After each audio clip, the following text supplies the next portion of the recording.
सास की दुकान। लक्ष्मी जी की दो बहुएं थी, सुमन और राधिका, और दो बेटे, अजय और सुशील। लेकिन लक्ष्मी जी के बहू बेटे उनको अपने साथ रखने को तैयार नहीं थे। बहुओं के तेज स्वभाव के चलते लक्ष्मी जी को अपना ही घर छोड़कर एक किराए की कोठरी में रहना पड़ रहा था। कुछ दिनों से उनके बेटों ने उन्हें पैसे देना भी बंद कर दिया था। ऐसी स्थिति में लक्ष्मी जी ने अपनी जमा पूंजी से एक छोटी सी दुकान खोली। एक दिन शाम के वक्त, अजय सुनते हो, तुम्हारी माँ ने दुकान खोली है। दुकान अब इस उम्र में दुकान पर बैठेगी वो। अब क्या किया जा सकता है, माँ की तो बुद्धि सठिया गई है। मोहल्ले में मजाक बनाएंगे सब हमारा।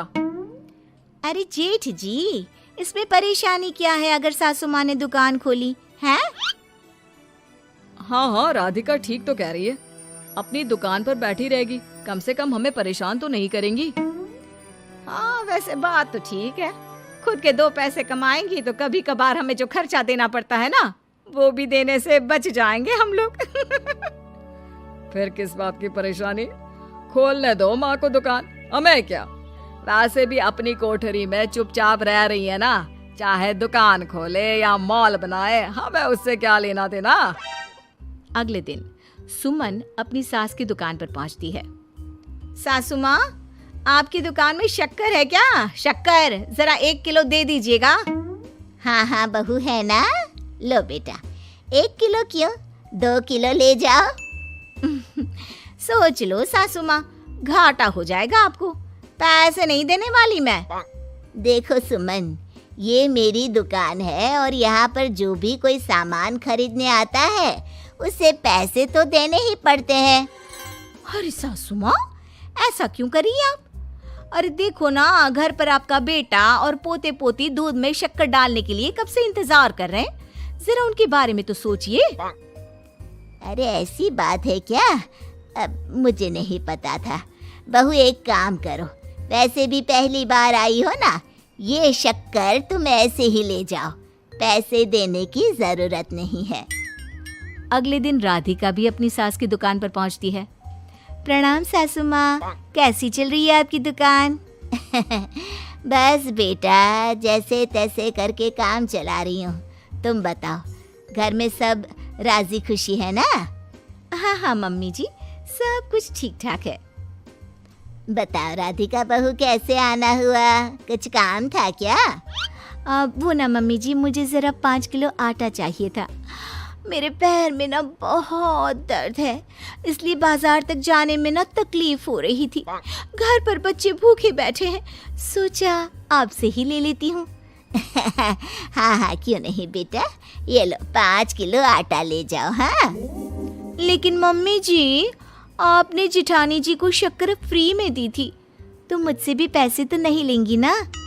हाँ, अच्छा ठीक है बेटा, कोई बात नहीं, तुम ऐसे ही ले जाओ, बच्चों से क्या पैसे लेना। कुछ दिनों के बाद लक्ष्मी का बेटा अजय दुकान पर पहुंचता है।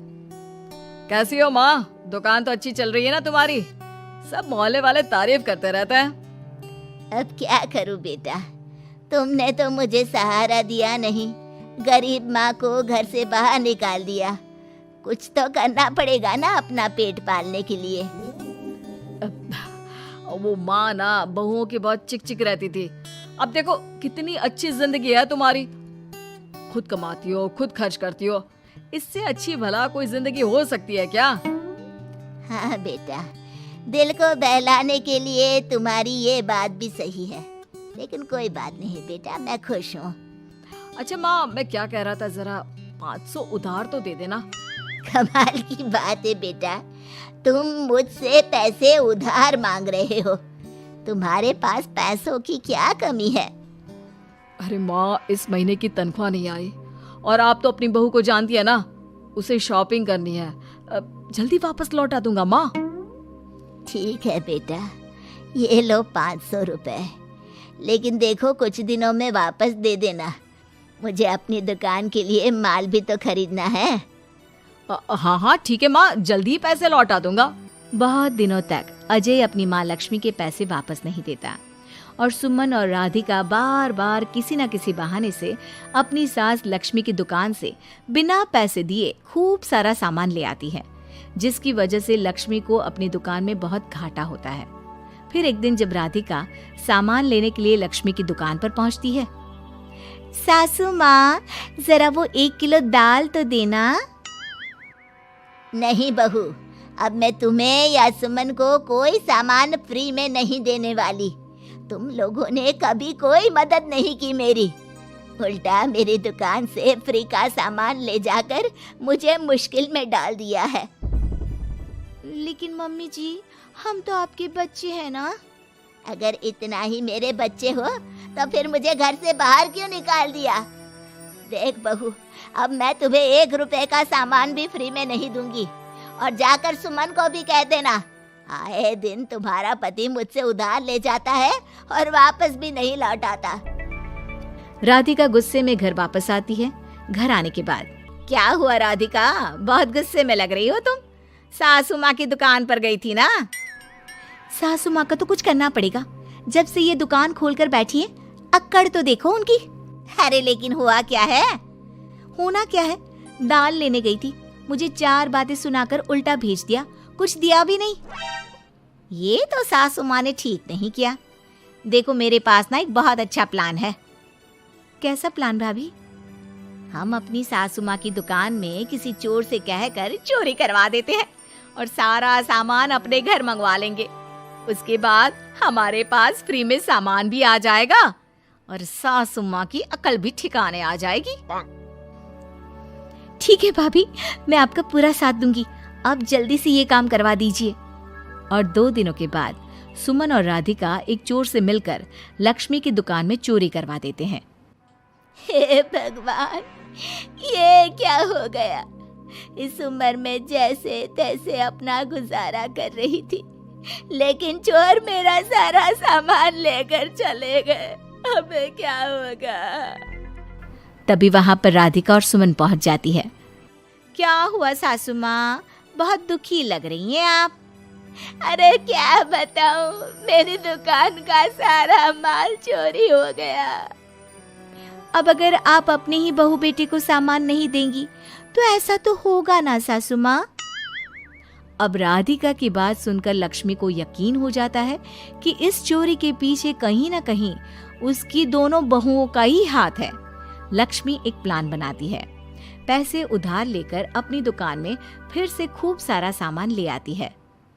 अरे भाभी, देखा आपने, सासू माँ की दुकान तो फिर से सामान से भर गई है। हाँ वही तो, मैं तो सोच रही थी कि एक बार में उनकी अकल ठिकाने आ जाएगी, पर लगता है फिर से कुछ करना पड़ेगा। लेकिन अब हम क्या कर सकते हैं? अरे वही जो हमने पहले किया था। इसका मतलब फिर से चोरी करवाएंगे? हाँ, उसके बिना हमारा काम कैसे चलेगा? और इस बार चोरी करने हम दोनों चलेंगे, कुछ नहीं छोड़ेंगे उनकी दुकान में। सुमन और राधिका दोनों मिलकर लक्ष्मी की दुकान में चोरी कर लेती हैं और सारा सामान चुपचाप अपने घर के स्टोर में लाकर रख देते हैं। लेकिन सुबह होते ही लक्ष्मी पुलिस लेकर सुमन और राधिका के घर पहुंच जाती है। इंस्पेक्टर साहब, मेरी इन दोनों बहुओं ने ही घर में चोरी की है। अरे ना ना इंस्पेक्टर साहब, ये हम पर झूठा इल्जाम लगा रही हैं। अरे हम क्यों इनकी दुकान में चोरी करने लगे? माँ, आपको शर्म नहीं आती अपनी बहू पर झूठा इल्जाम लगाते हुए? हाँ माँ, हम आपके बेटे हैं और ये आपकी बहुएं हैं, आप ऐसा कैसे कर सकती हैं? लक्ष्मी जी, क्या आपके पास कोई सबूत है? अरे इंस्पेक्टर साहब, आप इनकी बातों में मत आइए। ये हमारी माँ है और इनकी दिमागी हालत ठीक नहीं है, इसीलिए तो हमसे अलग रहती हैं। इंस्पेक्टर साहब, मेरी दिमागी हालत बिल्कुल ठीक है और मेरे पास इन दोनों के खिलाफ बहुत बड़ा सबूत है। बताइए, क्या सबूत है आपके पास? आप जरा मेरी दोनों बहुओं के हाथ पानी से धुलवा दो, फिर सब कुछ साफ साफ पता चल जाएगा। अरे हाथ पानी से धोने से क्या होगा माँ? आप दोनों मेरे सामने अपने हाथों पर पानी डालिए। जैसे ही राधिका और सुमन अपने हाथ पानी में डालती हैं, उनके हाथों का रंग लाल हो जाता है और ये देखकर सब लोग हैरान रह जाते हैं। अरे ये क्या, तुम्हारे हाथों का रंग अचानक से लाल कैसे हो गया? क्योंकि मैंने अपनी दुकान के सारे सामान पर एक तरह का केमिकल लगा कर रखा था। मुझे पता था जो भी चोरी करने आएगा वो सामान को अपने हाथों से उठाएगा और उसके हाथों पर रंग लग जाएगा। अरे माँ, आप तो बहुत चालाक निकली।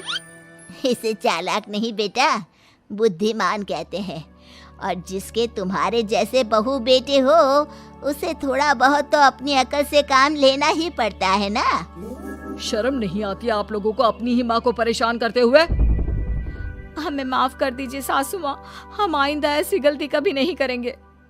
और हाँ, आपको अपने साथ रखेंगे, आपकी सेवा करेंगे और पूरी इज्जत भी देंगे। हमें माफ कर दीजिए।